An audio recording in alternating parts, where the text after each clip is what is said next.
어머님, 염치 없지만 저희 준서 병원비라도 좀 도와주세요. 털썩 며느리가 제 앞에 주저앉았습니다. 그 뒤에는 고개도 못 드는 아들 녀석, 방 한쪽에는 헬쑥한 얼굴로 얕은 잠에 빠져 있는 내 귀한 손주가 있었습니다. 여러 번의 시험관 시술로 겨우 얻은 기적 같은 아이. 그 아이의 병원비가 없다는 말이었습니다. 제 시선은 안방 자개장으로 향했습니다. 그 안에는 죽은 남편이 제게 남긴 마지막 유산이자 제 남은 생이 담긴 피 같은 통장이 들어 있었습니다. 이건 당신 몫이야. 누구도 주지 마. 남편의 유언이 귓가를 맴돌았지만 저는 결국 쌕쌕거리는 손주 녀석의 가쁜 숨소리를 들으며 눈을 질끈 감고 말았습니다. 그 순간의 선택이 제 남은 인생을 통째로 지옥에 밀어넣는 끔찍한 시작이 될 줄은 그때는 정말 꿈에도 몰랐습니다. 사연 시작 전에 무료로 할 수 있는 구독과 좋아요를 눌러주시면 제게 큰 힘이 됩니다. 그날은 유난히 햇살이 좋았습니다. 창호지 문틈으로 스며드는 가을볕이 제 오랜 무릎을 따스하게 감싸주던 더없이 평온한 오후였지요. 벽에 걸린 낡은 괴종시계가 느릿하게 4시를 알리는 소리를 들으며 저는 손주 녀석의 사진을 쓰다머 보고 있었습니다. 저 아이 박준서. 제 눈에는 세상 그 무엇과도 바꿀 수 없는 보물입니다. 아들 내외가 결혼하고 10년이 넘도록 아이 소식이 없었습니다. 용하다는 한의원은 물론이고 병원을 제 집 드나들듯 하며 몇 번이고 시험관 시술에 매달렸지요. 매번 실패 소식을 전해오던 며느리의 지친 목소리, 어머님, 이번에도 안 됐어요 라며 전화기 너머로 울음을 삼키던 그 소리가 아직도 생생합니다.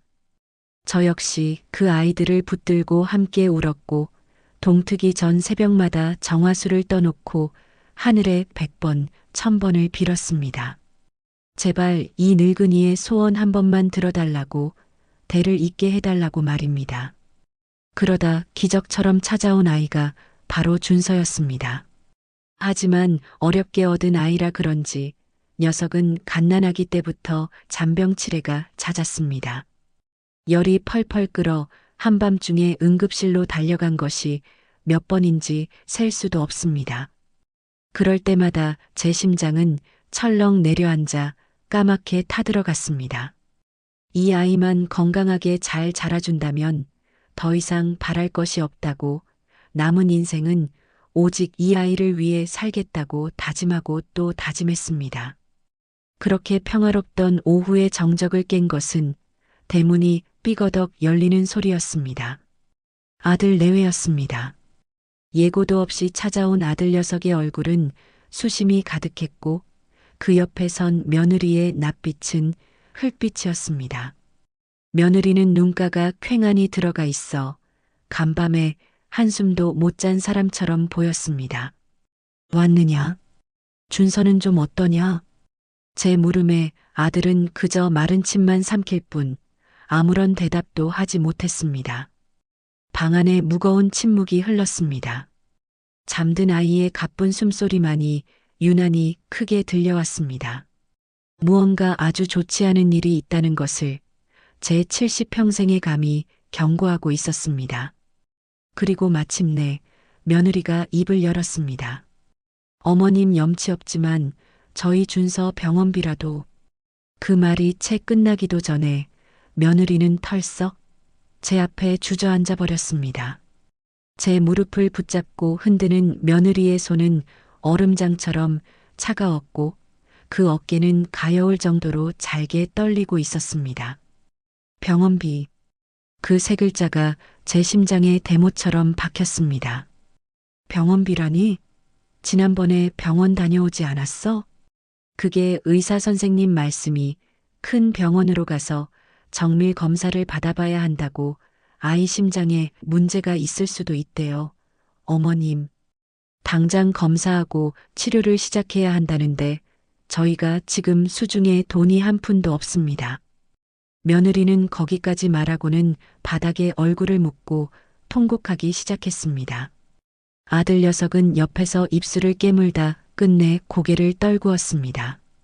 심장에 문제가 있다니. 하늘이 무너지고 땅이 꺼지는 기분이었습니다. 잠든 아이의 작은 가슴에 손을 얹어 보았습니다. 쿵, 쿵, 쿵 약하게 뛰는 심장 소리가 제 손끝을 통해 비명처럼 전해져 왔습니다. 그때 제 시선이 향한 곳은 안방의 낡은 자개장이었습니다. 어머니에게서 물려받아 제 혼수품으로 가져왔던 제 인생의 절반 이상을 함께한 늙은 가구. 그 자개장 맨 아랫단 가장 깊숙한 곳에는 제 모든 것이 담겨 있었습니다. 저는 천천히 몸을 일으켜 안방으로 향했습니다. 삐걱하고 자개장 문이 열리는 소리가 그날따라 유난히 슬프게 들렸습니다. 손을 뻗어 안쪽 깊숙한 곳을 더듬자 익숙한 감촉의 비단 보따리가 손에 잡혔습니다. 몇 겹으로 곱게 싼 보따리를 풀자 낡고 빛바랜 통장 하나가 모습을 드러냈습니다. 이 통장, 이것은 단순한 돈이 아니었습니다. 제 죽은 남편 준서 할아비의 목숨값이었습니다. 한겨울 살을 애는 칼바람 속에서 공사판 흙먼지를 뒤집어 쓰고 손이 얼어 터져라 일해번 돈이었습니다. 젊은 시절 동료들 술값 한 번을 못 내고 낡은 작업복 한 벌로 몇 년을 버텨가며 악착같이 모은 돈. 그것이 바로 이 통장 안에 고스란히 담겨 있었습니다. 병원 침상에 누워 마지막 숨을 몰아쉬던 남편이 제 손을 붙잡고 유언처럼 남긴 말이 귓가에 번개처럼 스쳐 지나갔습니다.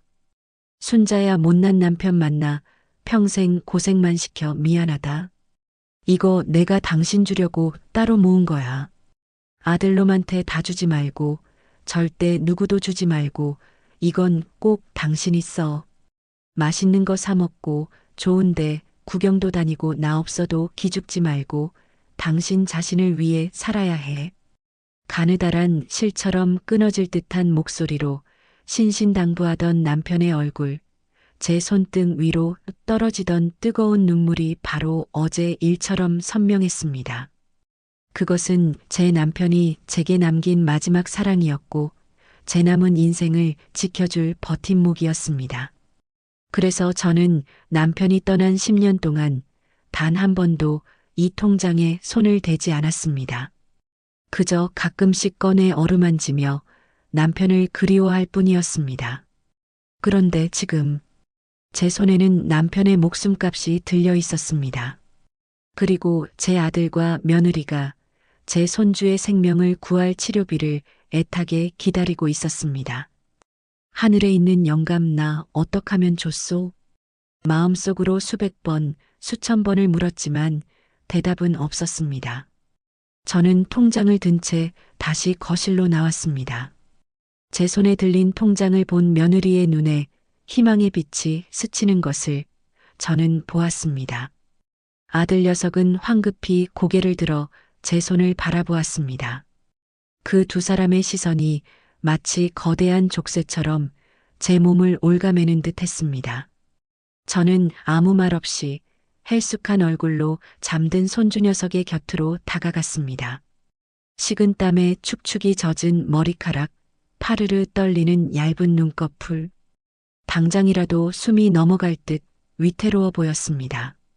이 아이를 살려야 한다. 내 남은 인생이야 어찌 되든 이 아이만큼은 내 손으로 지켜야 한다. 결국 저는 남편과의 마지막 약속을 어기기로 했습니다. 저는 떨리는 손으로 아들 앞에 통장과 도장을 내밀었습니다. 이거 내 아비가 남긴 전부다. 이걸로 우리 준서, 우리 강아지 당장 병원으로 데려가거라. 아들 녀석은 차마 그걸 받아들지 못하고 망설였습니다. 어머니, 저희가 이걸 어떻게 해? 됐다. 시끄럽고 어서 받아. 부모가 돼서 자식 아픈 걸 보고만 있는 것만큼 큰 죄는 없는 법이야. 대신 약속하거라. 이 돈으로 우리 준서 꼭 살려내겠다고. 하늘에 있는 내 아비한테, 이 할미한테 똑똑히 약속한다고 말이야. 제 단호한 말에 아들은 결국 무너지듯 통장을 받아들었습니다. 며느리는 어머님, 감사합니다. 이 은혜 평생 잊지 않겠습니다라며 연신 제게 머리를 조아렸습니다. 아들 내외가 돌아간 뒤 텅 빈 방에는 다시 저 혼자 남았습니다.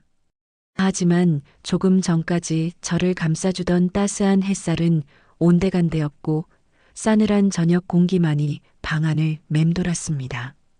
제 마음 한구석이 칼로 도려낸 듯 뻥 뚫려버린 기분이었습니다. 제 모든 것을 다 내어주었는데 어째서 마음은 이리도 허전하고 불안한 것일까요? 저는 그저 창밖으로 저물어가는 붉은 노을을 하염없이 바라보았습니다. 그 순간의 선택이 제 인생을 통째로 집어삼킬 거대한 배신의 서막이었음을, 그리고 제 손으로 직접 지옥의 문을 활짝 열어젖힌 것임을 그때의 저는 정말 꿈에도 모르고 있었습니다. 내 남편의 목숨값을 내 남은 생을 통째로 내어준 그날 이후 제 시간은 멈춰버렸습니다. 텅 빈 방 안에서 제가 할 수 있는 일은 오직 낡은 전화기만 쳐다보는 것뿐이었습니다. 아침에 눈을 뜨면 전화기를 한번 쓰다듬고 저녁에 눈을 감기 전까지 전화기 곁을 떠나지 못했습니다. 금방이라도 전화벨이 울려 우리 준서가 괜찮다는 기적 같은 소식이 들려올 것만 같아서였습니다. 하지만 전화는 오지 않았습니다. 하루, 이틀, 사흘 시간이 흐를수록 제 심장은 바싹바싹 타들어갔습니다. 피가 마르는 기분이 어떤 것인지 저는 그때 처음 알았습니다. 대체 왜 소식이 없을까? 검사 결과가 너무 좋지 않아서 차마 이 늙은 어미에게 말하지 못하는 것은 아닐까? 온갖 끔찍한 상상들이 독초처럼 제 머릿속에서 자라나 저를 괴롭혔습니다. 결국 애타는 마음을 이기지 못하고 제가 먼저 아들 녀석에게 전화를 걸었습니다. 수화기를 든 손이 사시나무처럼 떨렸습니다. 몇 번의 신호음이 지난 뒤 며느리가 전화를 받았습니다. 평소보다 한 톤 높은 일부러 밝은 척하는 목소리였습니다. 어머님, 웬일이세요? 오냐 그냥 우리 준서 잘 있나 궁금해서 그랬다. 밥은 잘 먹고? 차마 검사 결과는 어떠냐는 말은 목구멍에 걸려 나오지 않았습니다. 무서운 대답이 돌아올까봐 두려웠기 때문입니다. 그럼요, 어머님. 어머님 덕분에 애가 기운을 차렸어요. 죽도 잘 받아 먹고 잠도 잘 자요. 걱정 마세요. 그래, 다행이구나. 의사는 뭐라고 하더냐? 병원은 어디로 갔고? 제가 구체적인 것을 묻자 며느리는 순간 말을 더듬었습니다. 아, 그게 병원은 아주 좋은 데로 갔어요. 의사 선생님도 워낙 유명한 분이시고요. 어머님, 너무 걱정하시면 몸 상하세요. 저희가 알아서 잘하고 있으니까 그냥 저희만 믿고 기다려주세요. 며느리는 걱정 말라는 말만 앵무새처럼 되풀이하다 다른 할 일이 있다며 서둘러 전화를 끊었습니다. 전화를 끊고 나서도 제 마음은 조금도 편해지지 않았습니다. 오히려 더 큰 불안감이 안개처럼 저를 휘감았습니다. 왜 병원 이름 하나 시원하게 말해주지 않는 걸까? 왜 의사가 한 말에 대해서는 한마디도 없는 걸까? 무언가 이상했습니다. 꼭 저에게 무언가를 숨기고 있는 사람들처럼 말입니다. 그 후로도 며칠간 저는 지옥 같은 시간을 보냈습니다. 아들 녀석에게 전화를 걸면 어머니, 제가 지금 바빠서요. 라며 끊기 일쑤였고 며느리는 여전히 좋아지고 있어요. 걱정 마세요. 라는 영혼 없는 대답만 반복했습니다. 아이가 아프다는데 그 부모의 목소리에서는 어째서인지 절박함이 조금도 느껴지지 않았습니다. 그저 제 질문을 귀찮아하는 기색만이 역력할 뿐이었습니다. 그들의 수상한 침묵과 회피 속에서 제 마음 한구석에서는 절대 가져서는 안 될 끔찍한 의심이 고개를 들기 시작했습니다. 설마 아니겠지. 내 아들이, 내 며느리가 어떻게 나한테. 저는 고개를 세차게 저으며 애써 의심을 떨쳐내려 했습니다. 제 아들, 며느리를 의심하는 것은 제 자신과 제 인생을 부정하는 것과 같았기 때문입니다. 그리고 그 의심에 불을 지핀 결정적인 사건이 일어난 것은 돈을 내어준 지 꼭 열흘째 되던 날이었습니다. 그날도 저는 걱정을 참지 못하고 저녁 무렵 아들 집으로 전화를 걸었습니다. 이번에도 며느리가 받겠거니 생각했는데 수화기 너머에서는 뜻밖의 목소리가 들려왔습니다. 여보세요? 어리고 낭낭한 목소리. 제 손주 준서였습니다. 준서냐? 할머니다. 저는 저도 모르게 반가운 마음에 소리를 높였습니다. 아픈 아이가 전화를 받았다는 생각에 덜컥 겁이 나면서도 그 목소리를 들으니 눈물이 핑 돌 것 같았습니다. 어떻게 전화를 다 받았어? 우리 강아지. 몸은 좀 괜찮고? 그런데 수화기 너머로 들려온 아이의 대답은 제 모든 생각을 정지시켜버렸습니다. 할머니, 나 준서예요. 나 이제 하나도 안 아파요. 쌩쌩해요. 하나도 안 아프다니. 저는 순간 제 귀를 의심했습니다. 아이의 목소리는 아픈 아이의 것이라고는 도저히 믿기지 않을 만큼 쩌렁쩌렁하고 활기가 넘쳤습니다. 열에 들떠 헛소리를 하는 아이의 목소리가 아니었습니다. 너무나도 명료하고 힘찬 목소리였습니다. 할머니, 그리고 있잖아요. 아빠가 어제 엄청 큰 로봇 사줬어요. 그리고 우리 피자도 먹었어. 피자. 로봇 피자. 제 머릿속이 하얗게 비어버렸습니다. 아이 심장에 문제가 있어 당장 치료하지 않으면 큰일 난다던 녀석들이었습니다.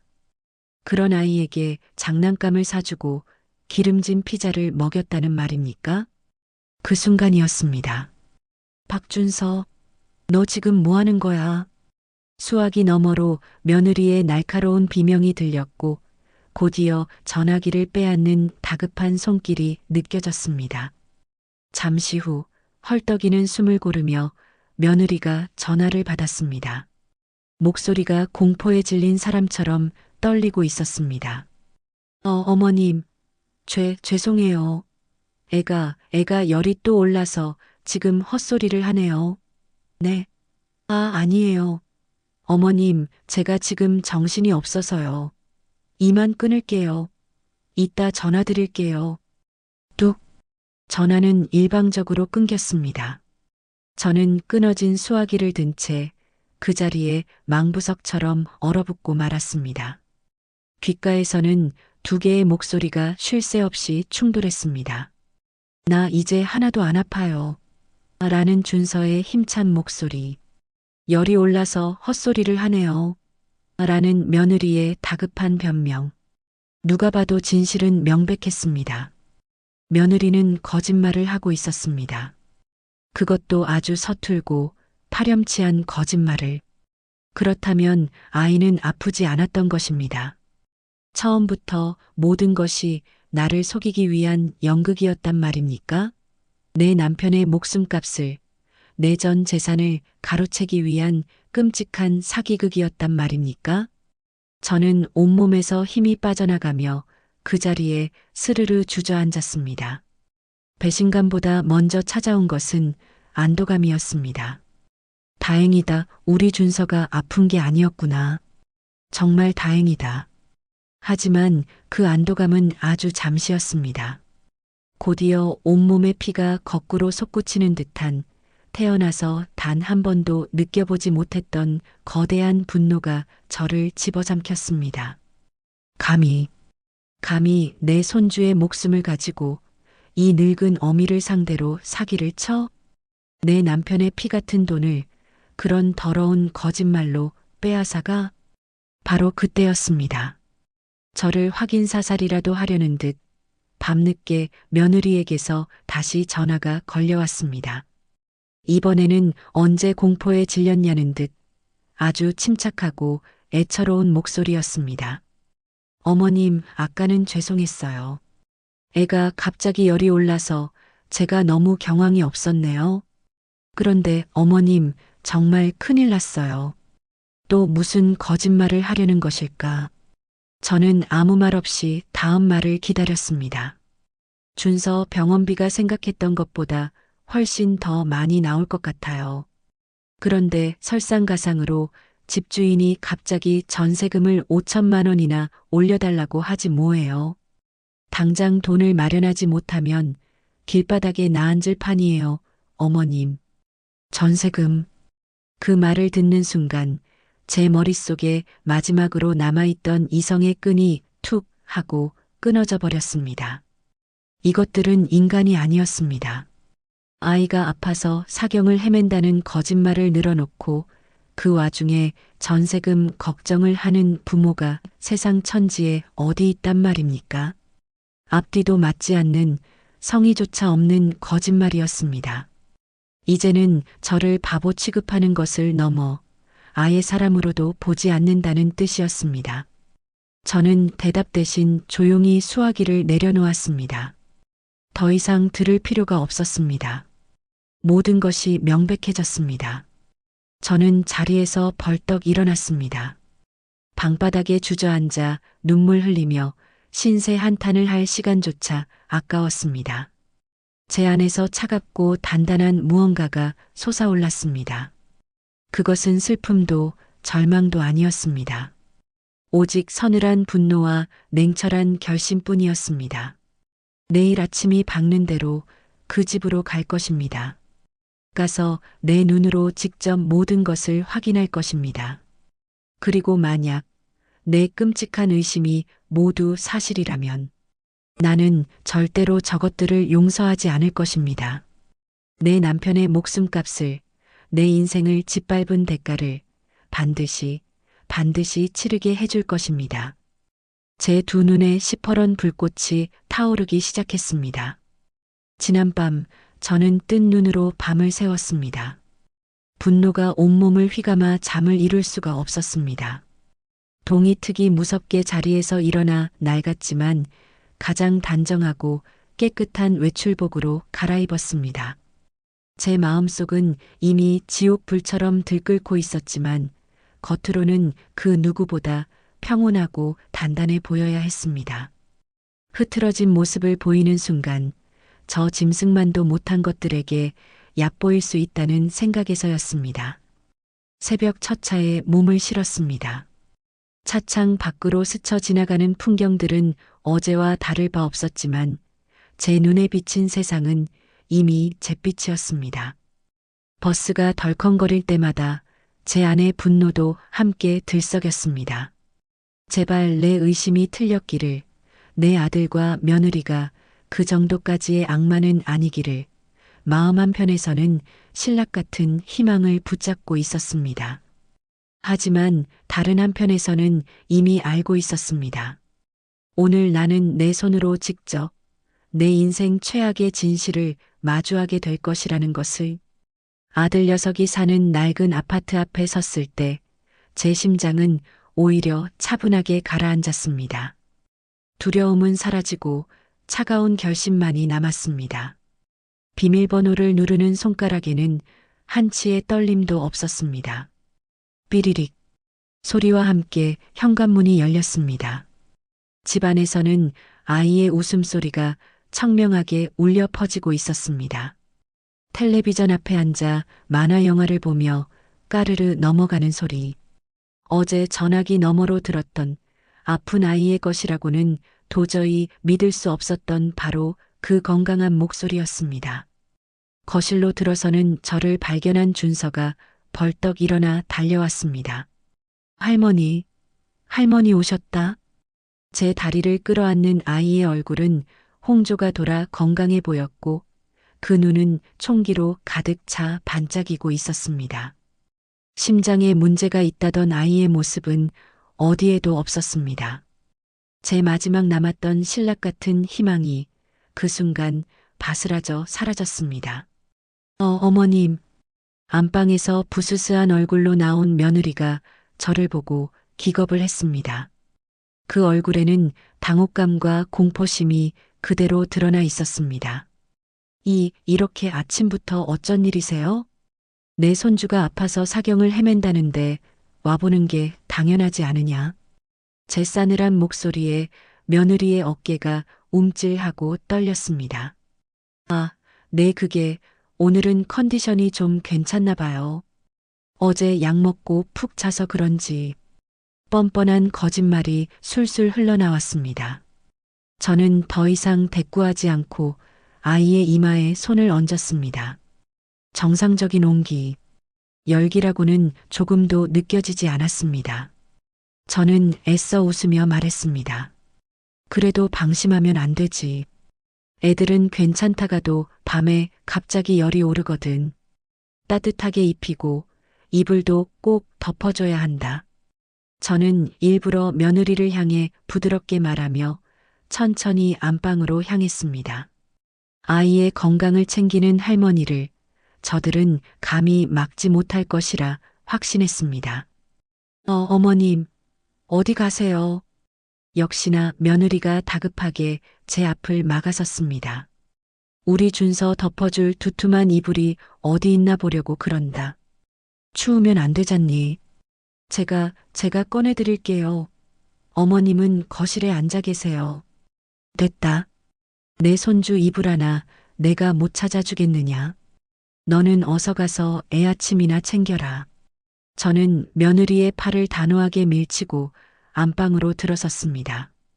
그리고 망설임 없이 아들 내외가 쓰는 붙박이장으로 향했습니다.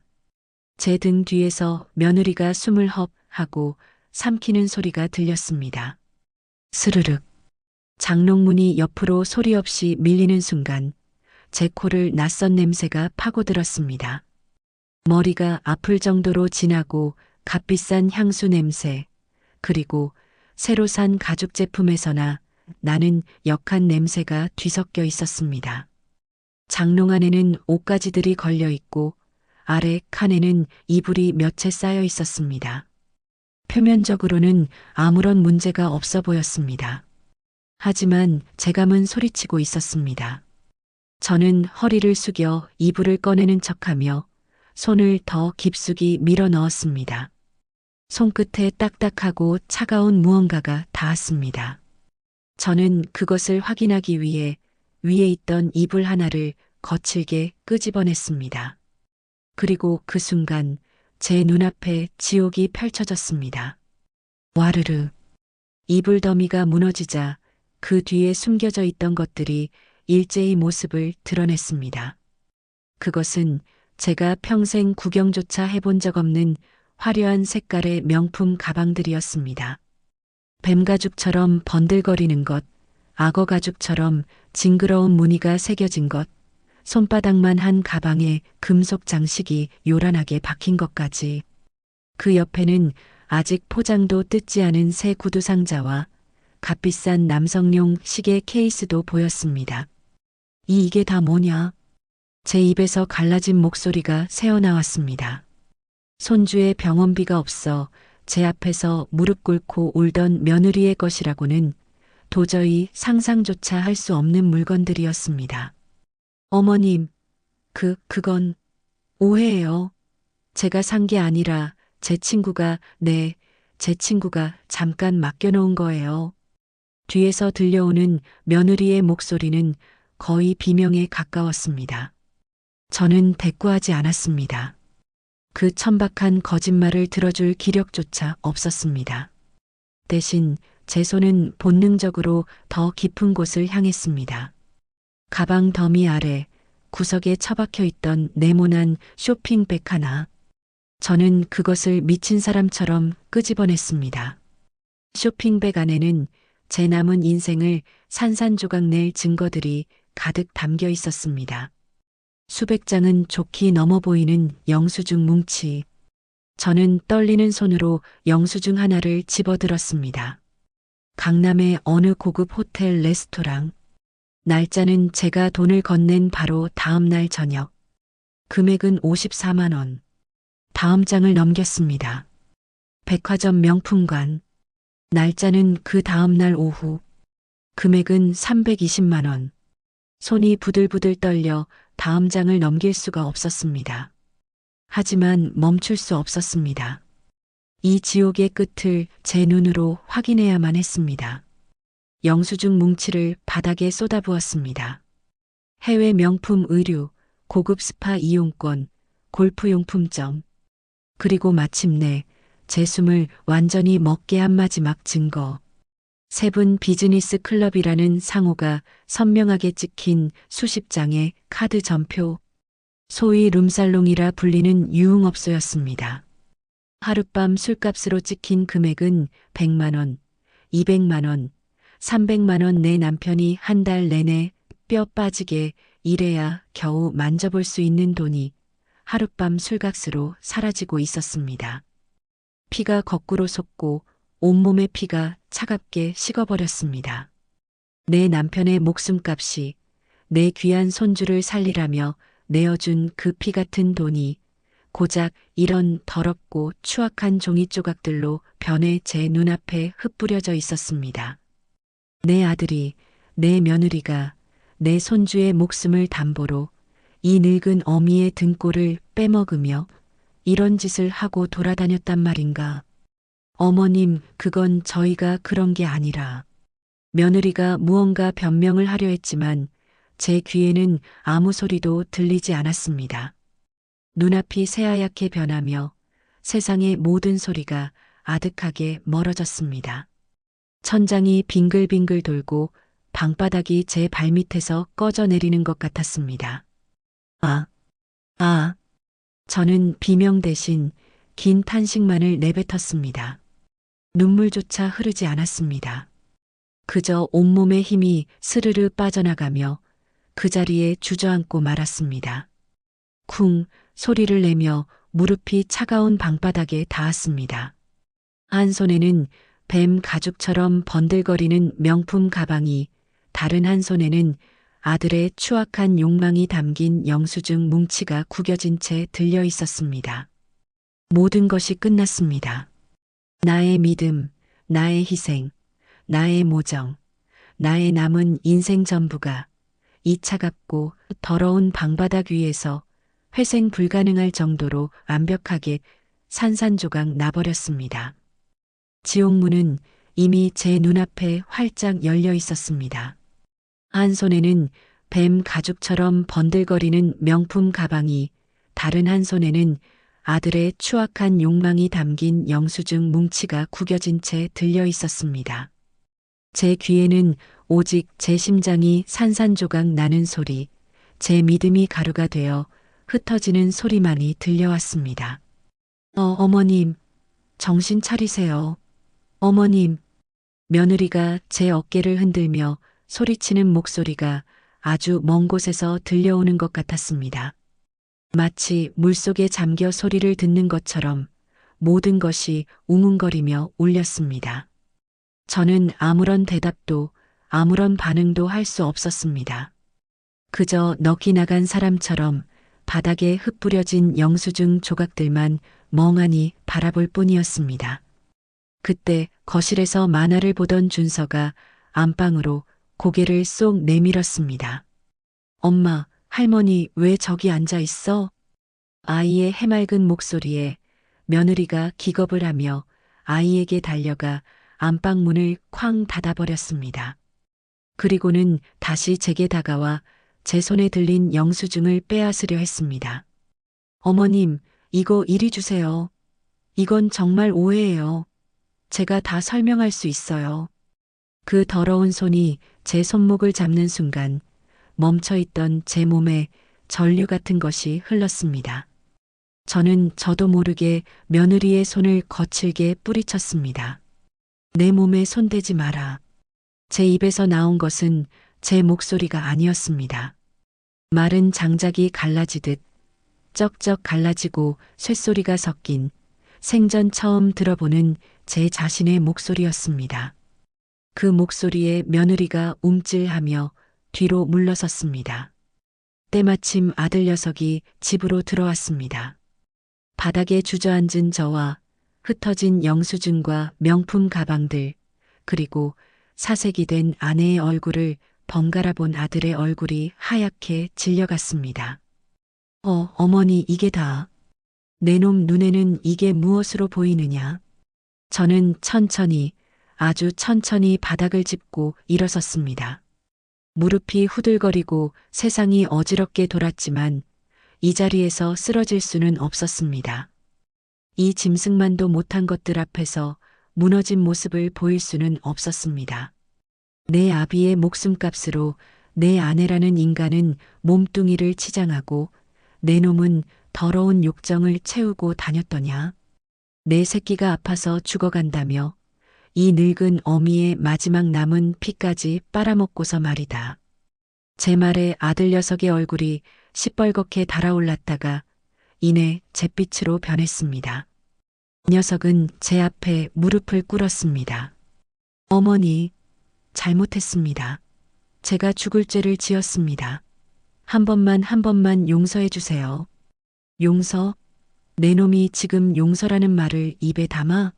내 아픈 새끼를 팔아먹은 돈으로 계집들 나오는 술집에 처박혀 있던 놈이 감히 어느 안전이라고 용서를 빌어? 제 안에서 무언가 뜨거운 것이 울컥 하고 치밀어 올랐습니다. 저는 들고 있던 명품 가방을 아들의 얼굴에 집어 던졌습니다. 퍽 하는 둔탁한 소리와 함께 아들이 비명을 지르며 나뒹굴었습니다. 이 더러운 것들. 저는 더 이상 그 추악한 얼굴들을 마주하고 있을 수가 없었습니다. 뒤도 돌아보지 않고 그 지옥 같은 집을 빠져나왔습니다. 어머니 하고 저를 부르는 소리가 등 뒤에서 들려왔지만 걸음을 멈추지 않았습니다. 어떻게 집으로 돌아왔는지 기억나지 않습니다. 버스를 탔는지 얼마나 걸었는지 아무것도 생각나지 않습니다. 정신을 차렸을 때 저는 텅 빈 제 방 안에 우두커니 서 있었습니다. 해는 이미 저물어 방 안은 칠흑 같은 어둠에 잠겨 있었습니다. 저는 불을 켤 생각도 하지 못하고 그 자리에 다시 주저앉았습니다. 그제야 참았던 눈물이 터져 나왔습니다. 아이고 영감. 저는 남편의 영정 사진을 부둥켜 안고 목 놓아 울었습니다. 소리를 내어 우는 것이 아니었습니다. 가슴속 가장 깊은 곳에서부터 피를 토해내듯 억장이 무너지는 통곡이었습니다. 여보, 나 어떡해. 내가 당신 목숨값을 저런 짐승들 손에 쥐어주고 말았어. 당신 말대로 그냥 나 혼자 쥐고 있을 걸 내가 이 미련한 내가 모든 걸 망쳤어. 눈물이 뺨을 타고 흘러 옷깃을 적셨습니다. 서러움과 분노, 제 자신에 대한 원망과 어리석음에 대한 한탄이 뒤섞여 심장을 칼로 저미는 듯 했습니다. 내 아들이 내 속으로 낳은 내 자식이 어떻게 나에게 이럴 수 있단 말인가. 10달을 품고 평생을 바쳐 키운 내 아들이 어찌하여 저런 악마가 되었단 말인가. 밤이 깊어가는 줄도 모르고 얼마나 울었을까요? 눈물은 말라붙어 더 이상 나오지 않았고 목은 쉬어 아무 소리도 나오지 않았습니다. 저는 넋이 나간 사람처럼 텅 빈 방 안에서 웅크린 채 밤을 새웠습니다. 남편의 영정사진 속 희미하게 웃고 있는 얼굴이 저를 원망하는 것만 같았습니다. 그렇게 죽은 듯이 밤을 새우고 동쪽 창문이 희뿌옇게 밝아올 무렵이었습니다. 차가운 새벽 공기가 제 피부를 스치는 순간 문득 제 정신이 번쩍 들었습니다. 내가 지금 여기서 무얼 하고 있는가? 언제까지 이렇게 주저앉아 울고만 있을 것인가? 내가 울고불고 통곡한다고 해서 저 짐승들이 빼앗아간 내 남편의 목숨값이 돌아오는가? 짓밟힌 내 인생이 원래대로 돌아오는가? 아니, 아무것도 변하지 않는다. 오히려 저것들은 이 늙은 어미가 절망 속에 주저앉아 썩어가기를 바라고 있을지도 모른다. 그 생각이 드는 순간 제 안에 마지막 남았던 미련과 슬픔의 찌꺼기들이 차갑게 얼어붙기 시작했습니다. 눈물이 멎은 자리에는 시퍼렇고 서늘한 도끼가 안개처럼 피어올랐습니다. 저는 비틀거리며 일어나 세면대로 향했습니다. 거울 속에 비친 제 모습은 영락없는 몰골이었습니다. 퉁퉁 부은 눈, 핏기 없이 하얗게 질린 얼굴, 산발이 된 머리. 평생을 순하고 어리석게만 살아온 늙은 여자의 얼굴이었습니다. 저는 거울 속에 제 자신을 똑바로 바라보았습니다. 이순자, 정신 차려. 이대로 끝낼 수는 없어. 내가 무너지면 저것들은 더 기고만장해질 것이다. 울지 마라. 이제부터 눈물 따위는 사치다. 저는 차가운 물을 얼굴에 끼얹었습니다. 정신이 번쩍 들면서 제 머릿속은 그 어느 때보다도 맑고 냉철하게 움직이기 시작했습니다. 복수? 그래, 복수다. 하지만 소리 지르고 머리채를 잡는 유치한 복수가 아니다. 저것들이 가장 두려워하는 방식으로, 가장 고통스러운 방식으로 모든 것을 빼앗아 와야 한다. 저들이 내게서 빼앗아간 것보다 몇십 배, 몇백 배로 처절하게 되돌려 주어야 한다. 그러려면 증거가 필요했다. 어제 내가 본 영수증 뭉치와 명품 가방들. 하지만 그것만으로는 부족했다. 저 교활한 것들은 친구가 맡긴 것이라거나 원래 있던 돈으로 산 것이라고 발뺌할 것이 분명했다. 저들의 입으로 직접 자신들의 죄를 실토하게 만들어야 한다. 저들의 목소리, 저들의 대화 하나하나를 모두 증거로 만들어야 한다. 저는 옷을 갈아입고 조용히 집을 나섰습니다. 제 발걸음이 향한 곳은 동네 시장통 구석에 있는 낡은 전파상이었습니다. 가게 안에는 온갖 낡은 라디오와 텔레비전들이 먼지를 뒤집어 쓴 채 놓여 있었습니다. 주인장 계시오? 안쪽에서 돋보기 안경을 쓴 노인이 고개를 내밀었습니다. 뭘 찾으시오? 제 목소리는 이전과는 완전히 다른 차갑고 단단한 목소리였습니다.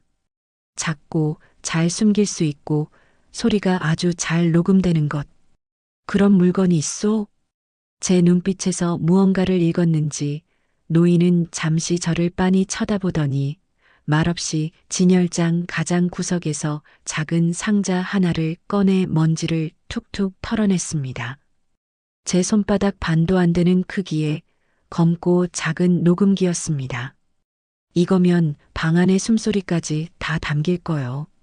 저는 말없이 지갑에서 돈을 꺼내 노인에게 건넸습니다. 작고 차가운 녹음기를 손에 쥐는 순간 제 심장이 다시 뛰기 시작했습니다. 그것은 더 이상 슬픔이나 분노의 두근거림이 아니었습니다.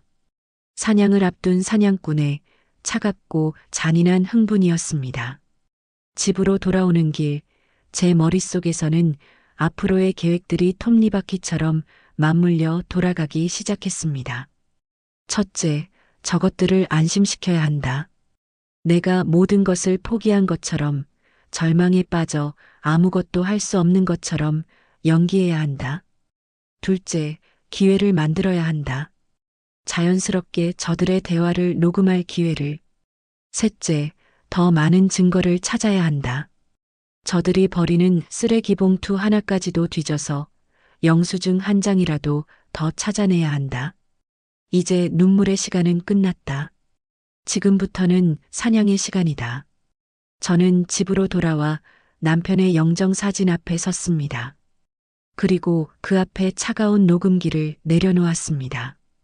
여보, 나 이제 울지 않아.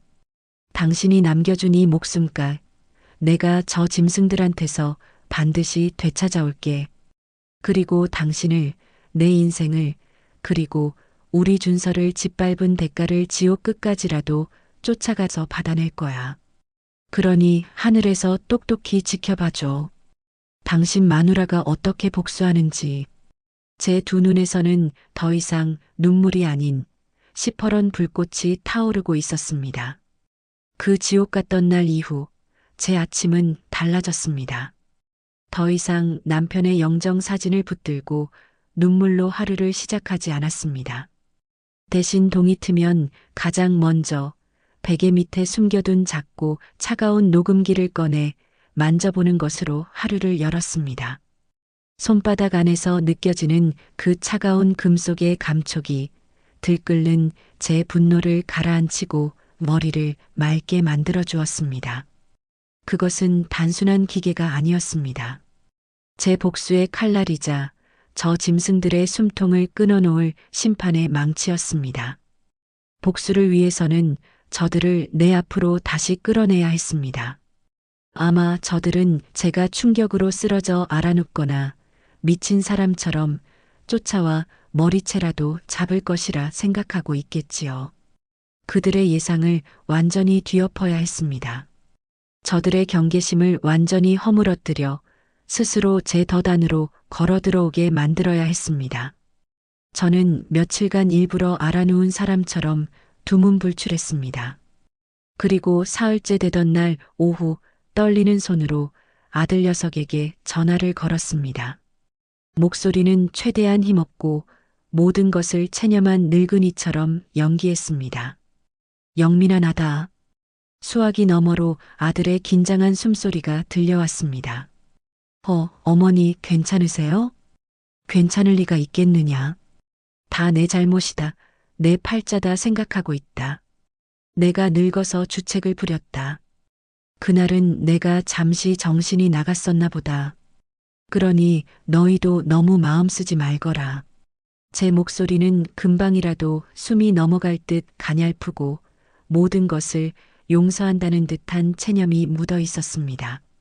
수화기 너머 아들과 며느리가 안도의 한숨을 내쉬는 소리가 들리는 듯 했습니다.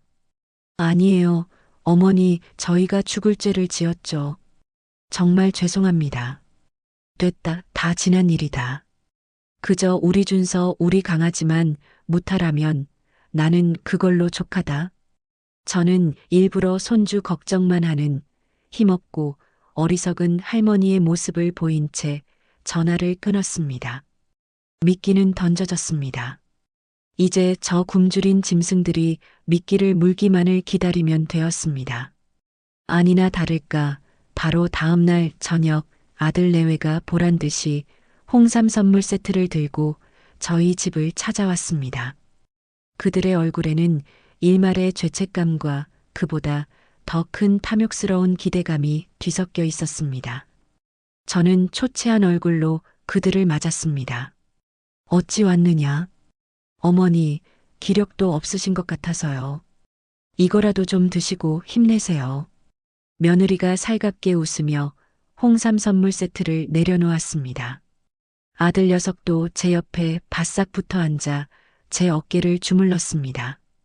역겨운 위선이었습니다.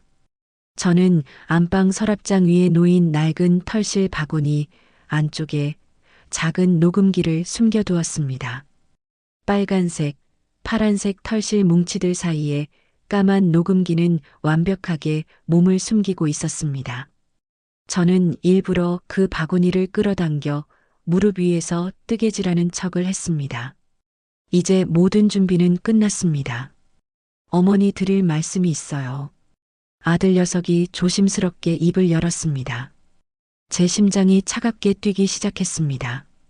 그날 어머니께서 보신 것들 사실은 저희가 잘못한 게 맞습니다. 하지만 이유가 있었어요. 저희가 사치를 부리려고 그런 게 절대 아닙니다. 저는 아무 말 없이 녀석의 다음 말을 기다렸습니다. 사실 준서 병원에 아는 분을 통해서 더 용한 의사 선생님을 소개받았는데 그분이 그러시더라고요. 정식으로 치료를 받으려면 절차가 너무 복잡하고 시간도 오래 걸린다고요. 그래서 뒷돈이라도 좀 찔러주면 당장 제일 좋은 병실에 입원시켜서 최고의 치료를 받게 해준다고요. 기가 막혔습니다. 거짓말이 아주 술술 흘러나왔습니다. 며느리가 옆에서 거들었습니다. 맞아요, 어머님. 저희도 사람인데 어떻게 애 치료비로 다른 짓을 하겠어요. 그 가방이랑 시계도요. 의사 선생님이랑 병원 관계자분들께 드릴 선물 사느라 그런 거였어요. 저희가 너무 경황이 없어서 미리 말씀을 못 드린 거예요. 죄송해요, 어머님. 그들의 파렴치한 거짓말들이 제 무릎 위 털실 바구니 속으로 차곡차곡 녹음되고 있었습니다. 저는 일부러 더 불쌍한 표정을 지으며 물었습니다. 그래서 우리 준서는 입원은 한 것이냐? 네, 그럼요. 지금 제일 좋은 특실에 입원해 있어요. 그런데 그게 수술 날짜가 잡혔는데 수술비가 또 따로 필요하다고 해서요. 드디어 본색을 드러내는구나. 저는 속으로 차갑게 웃으며 겉으로는 절망적인 표정을 지었습니다. 수술비라니 또 돈이 필요하단 말이냐? 나는 이제 정말로 한 푼도 없다. 내 모든 걸 다 너희에게 주지 않았느냐? 제 말에 아들 내외는 서로 눈빛을 교환했습니다. 그리고는 마지막 카드를 꺼내 들었습니다. 어머니, 이 집이 있잖아요. 며느리의 손가락이 정확하게 이 집을 가리키고 있었습니다. 이 집을 담보로 대출을 좀 받으면 우리 준서 수술비를 마련할 수 있어요. 준서만 살릴 수 있다면 저희 나중에 길바닥에 나 앉아도 괜찮아요. 평생 일해서 갚으면 되죠. 저들의 탐욕은 끝이 없었습니다. 제 남편의 목숨값을 전부 삼키고도 모자라 이제는 이 집까지 노리고 있었습니다. 이 집은 제 남편과 제가 평생을 바쳐 마련한 우리의 마지막 보금자리였습니다. 저는 눈물을 글썽이며 일부러 더 절망적인 목소리로 말했습니다. 이 집까지 내놓으란 말이냐? 이 집은 내 아비의 넋이 담긴 곳인데. 어머니, 지금 그게 문제예요? 아버님도 하늘에서 준서가 사는 걸 더 원하실 거예요. 손주가 죽게 생겼는데 집이 대수예요? 아들 녀석이 저를 다그쳤습니다. 그 목소리는 너무나도 뻔뻔하고 당당했습니다. 그래, 바로 그것이었다. 내가 듣고 싶었던 말이 너희들의 그 더럽고 탐욕스러운 목소리, 너희들의 죄를 너희들 스스로 증명하는 그 목소리. 저는 한참을 고민하는 척, 눈물을 흘리는 척 연기했습니다.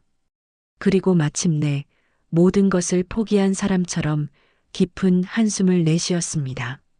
알겠다. 같이 은행에 가보자꾸나. 내 목숨보다 귀한 내 손주를 살릴 수만 있다면 이 늙은 몸뚱이 하나, 이 낡은 집 한 채가 대수겠느냐. 제 대답에 아들 내외의 얼굴에 화색이 도는 것이 보였습니다. 그들은 제 손을 붙잡고 어머니, 정말 감사합니다. 역시 저희 어머니세요. 라며 기쁨을 감추지 못했습니다. 저를 부축해 방에 눕히고 이불까지 꼼꼼하게 덮어주고 나서야 그들은 기분 좋은 발걸음으로 집을 나섰습니다. 현관문이 닫히는 소리가 들리자마자 저는 자리에서 벌떡 일어났습니다. 조금 전까지 눈물 흘리던 슬픈 늙은이의 모습은 온데간데 없었습니다. 저는 무릎 위에 놓여있던 털실 바구니 안에서 승리의 전리품처럼 빛나는 작은 녹음기를 꺼내 들었습니다. 그리고 떨리는 손으로 재생 버튼을 눌렀습니다. 사실 준서 병원에 아는 분을 통해서 더 용한 의사 선생님을 소개받았는데 그 가방이랑 시계도요. 의사 선생님이랑 병원 관계자분들께 드릴 선물 사느라. 이 집을 담보로 대출을 좀 받으면 우리 준서 수술비를 마련할 수 있어요. 텅 빈 방 안에 저 짐승들의 추악한 목소리가 생생하게 울려 퍼졌습니다. 모든 것이 담겨 있었습니다. 저들의 변명, 거짓말, 그리고 이 집을 차지하려는 탐욕까지. 저는 녹음기를 든 채 차갑게, 아주 차갑게 웃었습니다. 그것은 제 인생의 가장 큰 고통 속에서 피어난 가장 통쾌한 승리의 미소였습니다. 이제 칼자루는 내가 쥐었다. 지옥의 문을 열었던 것은 너희들이지만 그 문을 닫고 너희들을 그 안에 가두는 것은 바로 이 늙은 어미가 될 것이다. 저는 밖으로 새어나갈까 두려워 손으로 입을 막은 채 한참을 소리 없이 웃었습니다. 복수의 서막이 드디어 올랐습니다. 그날 이후 제 손바닥 안에 작은 녹음기는 제 심장과도 같았습니다. 밤에는 베개 밑에 품고 잤고, 낮에는 낡은 조끼 주머니 가장 깊숙한 곳에 넣어두었습니다. 때때로 저를 다시 절망이 덮치려 할 때면 저는 조용히 방문을 걸어 잠그고 그 녹음기를 틀었습니다. 이 집을 담보로 대출을 좀 받으면 우리 준서 수술비를 마련할 수 있어요.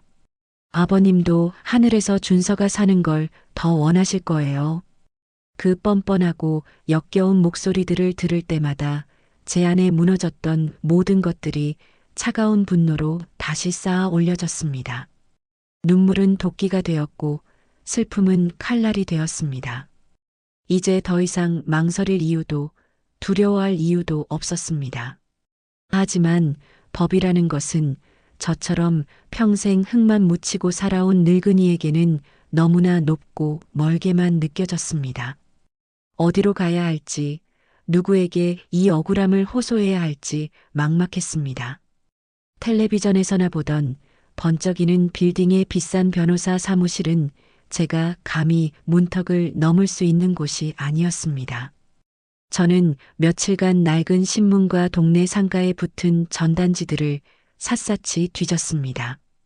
그리고 마침내 버스 정류장 근처 허름한 상가 2층 구석에서 서민을 위한 법률 상담소라는 낡은 간판 하나를 발견했습니다. 어르신 무료 상담이라는 글귀가 제 발걸음을 그곳으로 이끌었습니다. 삐걱거리는 계단을 올라 사무실 문을 열자 낡은 책상이 전부인 작은 공간이 나타났습니다. 젊지만 어딘지 모르게 다부진 인상을 가진 변호사 한 사람이 저를 맞았습니다.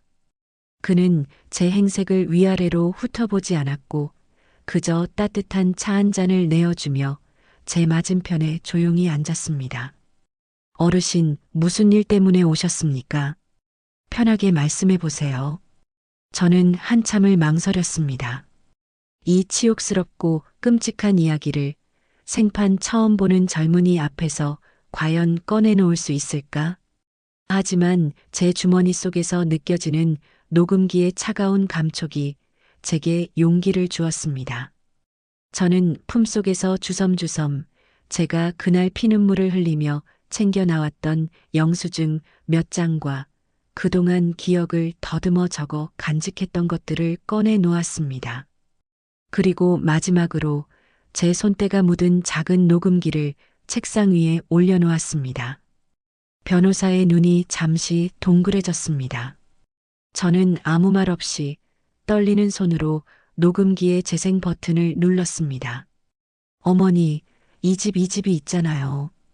아들과 며느리의 추악한 목소리가 낡고 조용한 사무실 안을 가득 채우기 시작했습니다. 변호사는 처음에는 무표정하게 듣고 있다가 이야기가 진행될수록 미간을 찌푸렸고 마침내 그의 얼굴은 차가운 분노로 굳어졌습니다. 녹음이 끝났을 때 사무실 안에는 무거운 침묵이 흘렀습니다. 이게 전부입니다. 제가 제 아들놈과 며느리에게 당한 일입니다. 제 목소리는 스스로도 놀랄 만큼 침착하고 차분했습니다.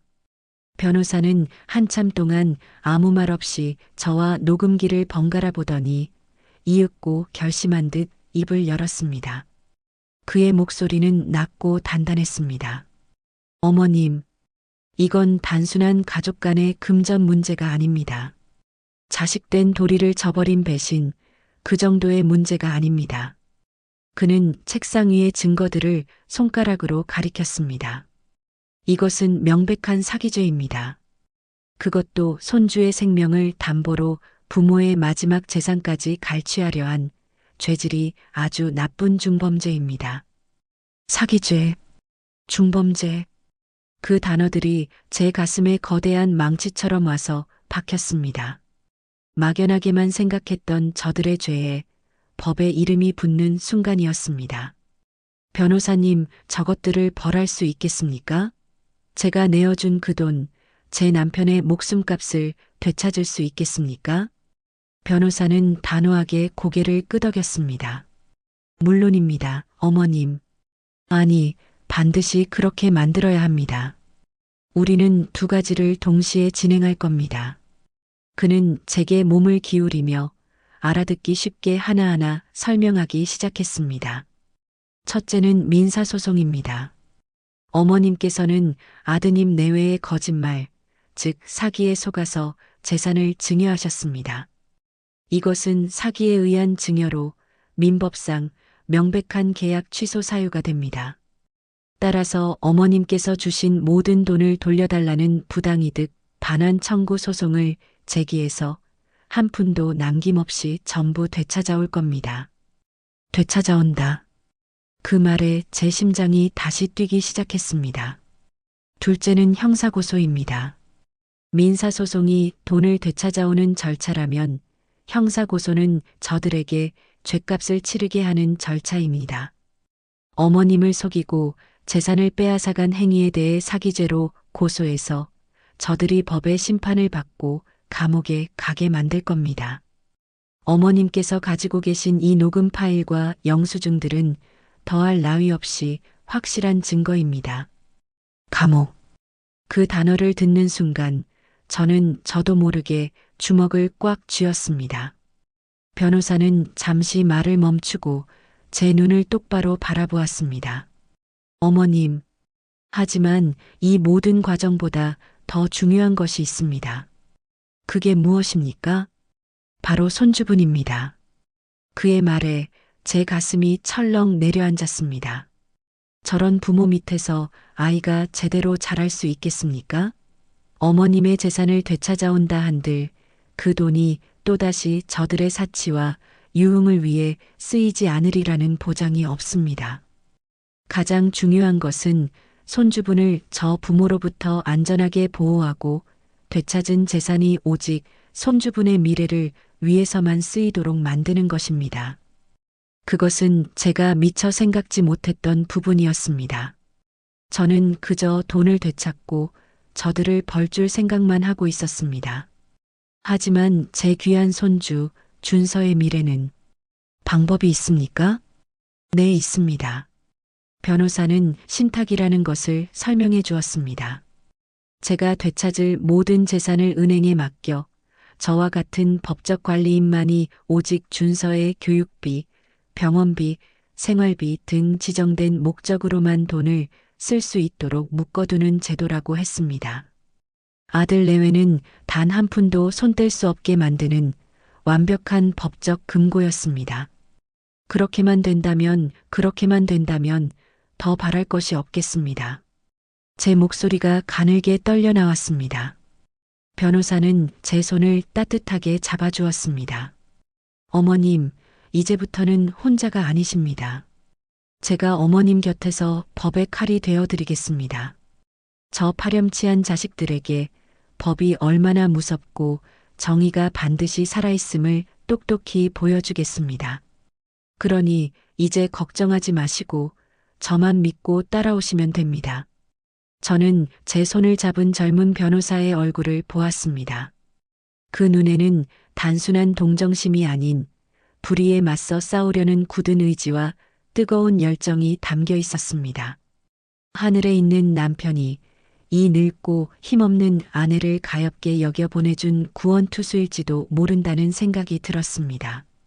사무실을 나설 때 제 발걸음은 더 이상 무겁지 않았습니다. 올 때와는 완전히 다른 사람이 되어 있었습니다. 어둡고 긴 터널 속에서 한 줄기 밝은 빛을 발견한 기분이었습니다. 손에는 변호사의 명함과 제 모든 희망이 담긴 작은 녹음기가 단단히 쥐어져 있었습니다. 거리로 나서자 눈부신 햇살이 제 얼굴 위로 쏟아졌습니다. 세상은 여전히 그대로였지만 이제 제게는 세상을 상대할 무기가 생겼습니다. 법이라는 이름에 그 무엇보다도 강하고 날카로운 칼이었습니다.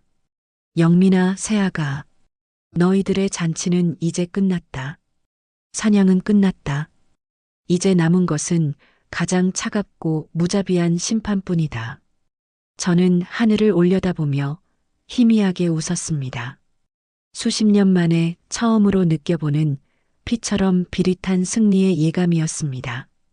그날 아침 전화벨이 요란하게 울렸습니다. 저는 마치 그 전화를 기다리고 있었다는 듯 아주 천천히 수화기를 들었습니다. 수화기 너머에서는 기름기가 잔뜩 낀 아들 녀석의 목소리가 들려왔습니다. 제 모든 것을 빼앗고도 모자라 이제는 제 마지막 보금자리마저 탐내는 그 탐욕스러운 목소리였습니다. 어머니, 저 영민이에요. 준비 다 하셨어요? 오늘 은행 가기로 하셨잖아요. 그 목소리를 듣는 제 입가에 희미하고 차가운 미소가 번졌습니다. 오늘이 바로 너희들의 마지막 날이 될 것이다. 뭐냐? 준비 다 됐다. 그런데 내가 너희 집에 먼저 좀 들러야겠다. 은행 가기 전에 내게 따로 챙겨줄 것이 좀 있다. 그러니 너희는 먼저 집에서 기다리고 있거라. 저는 일부러 줄 것이 있다는 말로 저들의 탐욕을 한껏 부풀려 놓았습니다. 아니나 다를까 아들의 목소리는 흥분을 감추지 못했습니다. 네, 저희에게 주실 게 또 있으세요? 아이고 어머니, 알겠습니다. 그럼 저희 먼저 집에서 기다리고 있겠습니다. 천천히 오세요. 전화를 끊고 저는 낡은 조끼 주머니에 손을 넣어 작은 녹음기와 변호사의 명함, 그리고 구겨진 영수증 몇 장을 다시 한번 확인했습니다. 모든 준비는 끝났습니다. 저는 택시를 잡아타고 망설임 없이 그 지옥의 아들 집으로 향했습니다. 어머니 오셨어요. 저를 맞이하는 아들 내외의 얼굴에는 또 무엇을 얻을 수 있을까 하는 기대감이 노골적으로 떠 있었습니다. 며느리는 살갑게 제 팔짱을 끼며 거실 소파로 이끌었습니다. 그래서 어머니, 저희에게 주신다는 게 뭐예요? 아들 녀석이 참지 못하고 본색을 드러냈습니다. 저는 아무 말 없이 그들이 앉아있는 거실 탁자를 노려보았습니다. 그리고 가방에서 제가 준비해온 모든 것을 꺼내 유리 탁자 위에 거칠게 쏟아부었습니다. 차르륵. 수십 장의 영수증과 카드 전표, 그리고 작은 녹음기. 그것들이 탁자 위에 흩어지는 순간 며느리의 얼굴은 백지장처럼 하얗게 질렸습니다. 이게 무엇들인지 알아보겠느냐? 제 목소리는 얼음장처럼 차가웠습니다. 내년이 그리고 내 놈이 더러운 욕망을 채우기 위해 긁어댔던 종이 조각들이다. 어머니, 그건 정말 오해예요. 저희가 선물을 사느라. 며느리가 마지막 발악처럼 변명을 늘어놓으려던 순간 저는 녹음기의 재생 버튼을 눌렀습니다. 이 집을 담보로 대출을 좀 받으면 우리 준서 수술비를 마련할 수 있어요. 아버님도 하늘에서 준서가 사는 걸 더 원하실 거예요. 텅 빈 거실에 자신들의 추악한 목소리가 울려 퍼지자 아들 내외는 완전히 넋을 잃었습니다. 그들의 동공은 공포로 가득 차 흔들렸고 입술은 파르르 떨리고 있었습니다. 바로 그때였습니다. 딩동. 약속이라도 한 듯 현관 초인종이 울렸습니다. 저는 얼어붙은 아들 내외를 향해 제 평생 가장 차갑고 잔인한 미소를 지어 보이며 말했습니다. 내가 아주 귀한 손님을 청해 두었느니라. 제가 현관문을 열자 굳은 얼굴의 젊은 변호사가 서 있었습니다. 그가 거실로 들어와 제 옆에 서는 순간 아들 내외는 모든 것이 끝났음을 직감했습니다. 저는 자리에서 일어섰습니다. 그리고 평생 억눌러왔던 모든 분노를 담아 저들을 향해 소리쳤습니다. 내 이놈, 이 짐승만도 못한 놈아. 내가 너를 어떻게 키웠는데. 내가 널 낳고 미역국도 제대로 못 얻어먹으면서 시장 바닥에서 찬밥, 더운 밥 가리지 않고 행상을 해서 너를 대학까지 보냈다. 내 아비는 너 하나. 잘 되라고 평생을 공사판에서 흙먼지 뒤집어 쓰고 살다가 제 몸이 망가지는 줄도 모르고 뼈 빠지게 일하다가 돌아가셨다. 그런데 내가 내 아비의 그 피 같은 목숨값으로 내 새끼 목숨을 팔아 이 늙은 어미 등골을 빼먹고 그 돈으로 계집들 나오는 술집에 처박혀서 희희낙낙했단 말이냐. 제 고함의 아들 녀석이 소파 아래로 굴러떨어지듯 주저앉았습니다. 저는 시선을 며느리에게로 돌렸습니다. 너는 더한 년이다. 내가 어찌 내 손주 목숨을 가지고 그런 끔찍한 거짓말을 할 수가 있어. 내년 몸뚱이에 걸친 그 뱀가죽 가방 하나가 내 손주 목숨보다 더 중했더냐. 내년 얼굴에 처바르는 분칠이 내 새끼 병원비보다 더 급했더냐 말이다. 어머니, 잘못했어요. 저희가 정말 죽을 죄를 지었습니다. 어머니, 제발 용서해 주세요. 아들과 며느리가 제 발치에 엎드려 울부짖기 시작했습니다. 하지만 이미 늦었습니다. 용서를 빌기에는 너무나 멀리 와버렸습니다. 용서? 이제 와서 용서?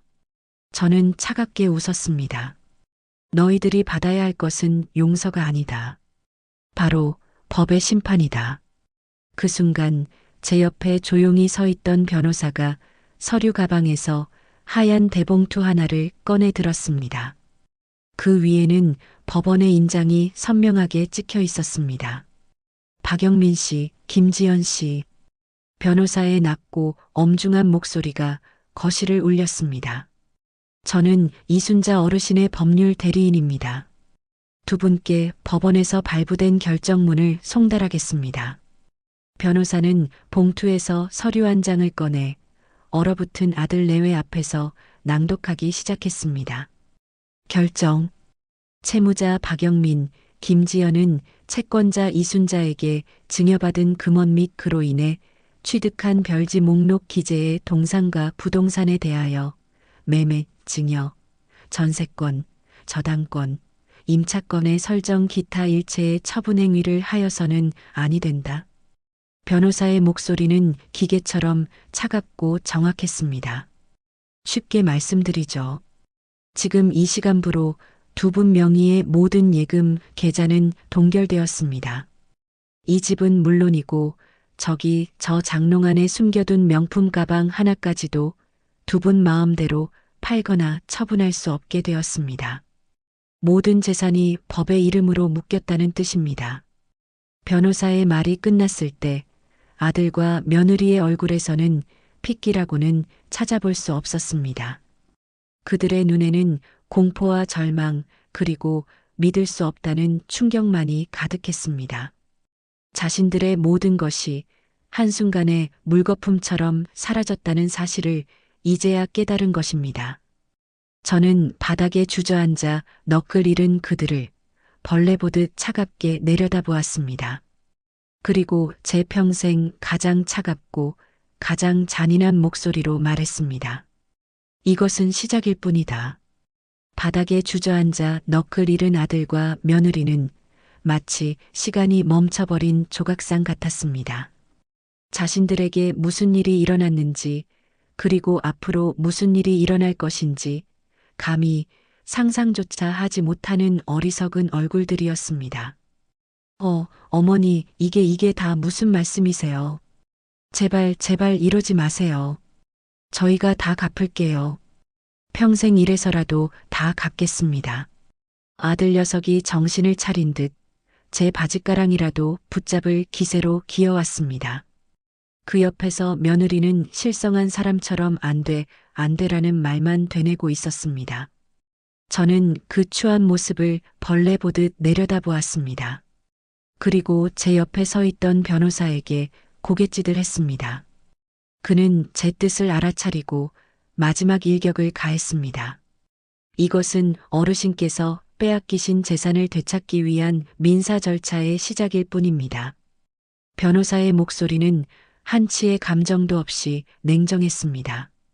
저희는 오늘 오후 두 분을 존속 사기 혐의로 검찰에 형사 고소할 예정입니다. 이제 두 분은 피의자 신분으로 검찰 조사를 받으실 준비를 하셔야 할 겁니다. 손주의 생명을 담보로 부모의 전 재산을 갈취한 행위는 죄질이 매우 불량하여 실형을 피하기는 어려울 것으로 보입니다. 형사고소, 실형. 그 단어들이 아들 내외의 마지막 남은 이성마저 파괴해버렸습니다. 감옥이요? 어머님, 어머니, 저 영민이에요. 어머니 아들이잖아요. 아들을 감옥에 보내시겠다는 말씀이세요? 잘못했어요, 어머님. 제가 눈이 멀었어요. 하지만 감옥만은 안 돼요. 제발 고소만은 취하해 주세요. 네. 두 짐승이 제 발치에 엉겨붙어 울부짖기 시작했습니다. 하지만 그 눈물에서는 단 한 방울의 진정한 반성도 느껴지지 않았습니다. 오직 자신들의 안위와 처벌에 대한 두려움뿐이었습니다. 저는 천천히 허리를 숙여 아들의 눈을 똑바로 마주 보았습니다. 어머니, 제 입에서 나온 것은 질문이 아니었습니다. 얼음보다 차가운 경멸이었습니다. 그 더러운 입에 어머니라는 말을 담지 마라. 내 아들은 10년 전에 내 아비와 함께 내 손으로 땅에 묻었다. 내 앞에 있는 너는 그저 내 아들의 껍데기를 뒤집어 쓴 탐욕스러운 짐승일 뿐이다. 제 말에 아들의 울음소리가 뚝 그쳤습니다. 그 눈동자에 비친 것은 순수한 공포였습니다. 제가 더 이상 자신을 아들로 보지 않는다는 것, 그 어떤 애원도 통하지 않으리라는 것을 그제야 깨달은 것입니다. 저는 자리에서 일어나 마지막 선언을 위해 숨을 골랐습니다. 너희는 아직도 이 모든 것이 고작 돈 문제인 줄 아는구나. 저는 혀를 차며 그들을 내려다보았습니다. 그래, 돈. 너희가 그토록 하찮게 여기던 그 돈이 내 아비가 평생을 바쳐 모은 목숨값이었다는 것은 차치하고서라도 좋다. 너희가 정말 용서받지 못할 죄를 지은 것이 무엇인지 아느냐? 저는 안방을 향해 소리쳤습니다. 준서야, 박준서, 이리 좀 나와보거라. 제 부름에 안방 문이 빼꼼히 열리며 준서가 잠이 덜 깬 얼굴로 고개를 내밀었습니다. 거실의 험악한 분위기에 아이의 눈이 동그래졌습니다. 저는 아이를 향해 손짓했습니다. 이리 오너라, 내 강아지. 할미한테로. 아이가 제게로 총총 걸어오는 동안 아들 내외는 고개조차 들지 못했습니다. 저는 제 옆에 선 준서의 작은 어깨를 감싸 안았습니다. 그리고 바닥에 엎드린 두 짐승을 향해 제 인생의 마지막 판결을 내렸습니다.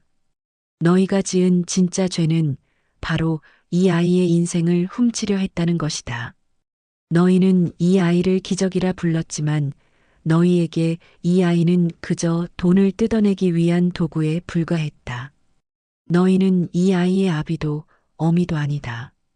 제 목소리가 서리발처럼 날카롭게 울려 퍼졌습니다.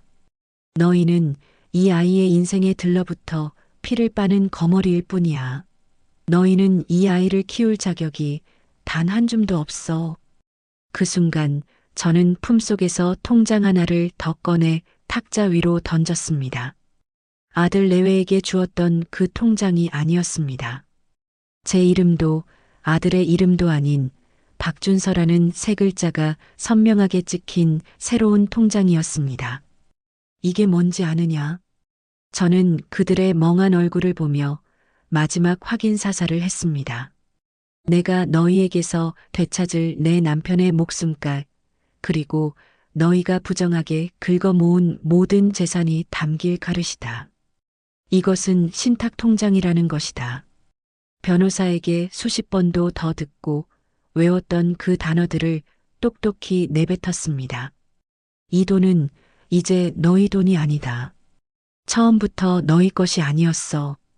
이것은 오직 내 손주 박준서의 미래를 위한 돈이다. 너희가 감옥에서 썩어 나오든 길바닥에서 굶어 죽든 너희는 평생 이 돈에 손가락 하나 댈 수 없을 것이다.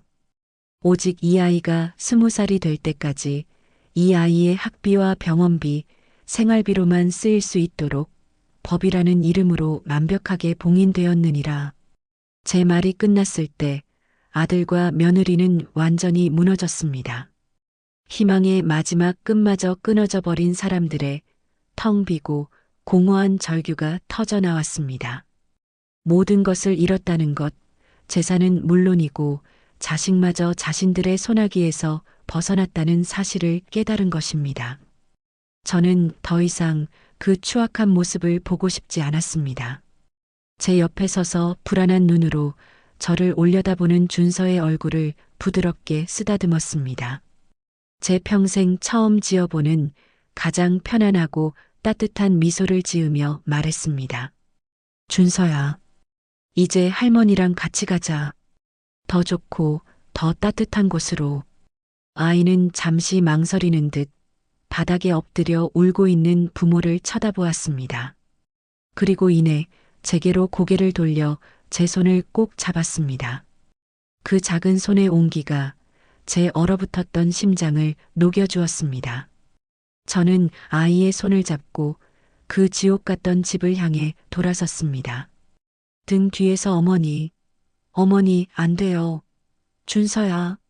하고 울부짖는 소리가 들려왔지만 저는 단 한 번도 뒤돌아보지 않았습니다.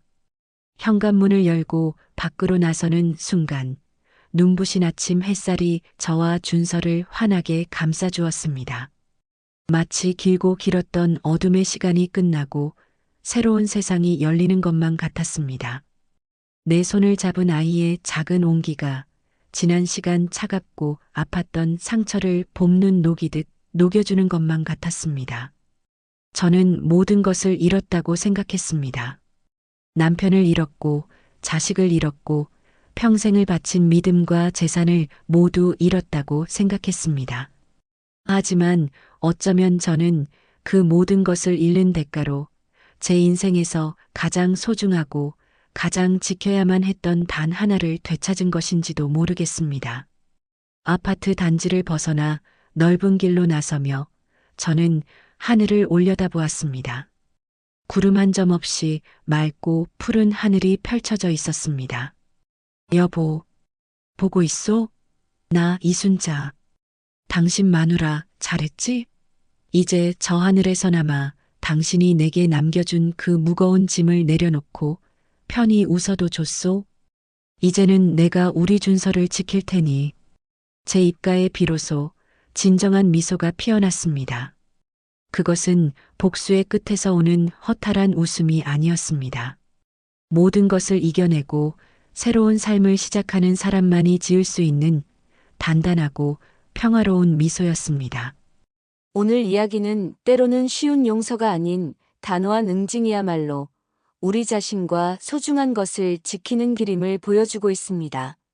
어쩌면 여러분의 삶에도 가족이라는 이름으로 당연하게 희생을 강요하거나 그 믿음을 저버리는 사람이 있을지도 모릅니다.